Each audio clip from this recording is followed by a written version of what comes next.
ভাই আমার কাছে আর কোনো কাজ ভালো লাগুক বা না লাগুক, আমার কাছে কিন্তু বাজার করতে বেশ ভালোই লাগে। আমি বাজার করে ঠকে যাই বা যাই হই না কেন, আমার কাছে তারপরও বাজার করতে ভালো লাগে।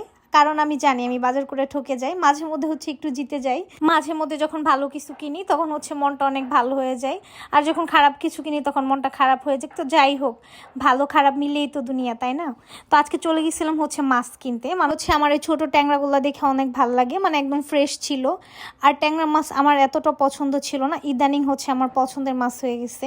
তো যাই হোক, আর সব থেকে মজার বিষয় যে শীতের সময় এই সবজিগুলো আমার কাছে অনেক ভালো লাগে, আর কিনতে তারও বেশ ভালোই লাগে। টমেটো, বেগুন আর আলু, তারপর আরো অনেক রকমের সবজি দেখা যায়। এর মধ্যে মনে চায় আমি সব সবজি একদম বাসায় আনা পড়ি।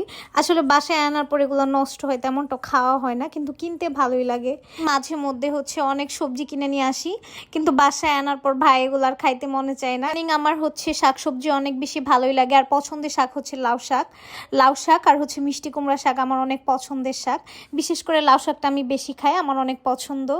আর সব থেকে ভালো লাগার বিষয় আমার নিজের কাজ নিজে করতে বেশি পছন্দ করি। এই কেনাকাটা, শাকসবজি, পার্সোনাল বিষয়গুলো আমার কাছে অনেক ভালোই লাগে। আমি চাই না যে অন্য কেউ করুক। মাঝে মধ্যে এইসব কাজ নিজের কাজ নিজে করলে আসলে মনটা অনেক ভালোই লাগে।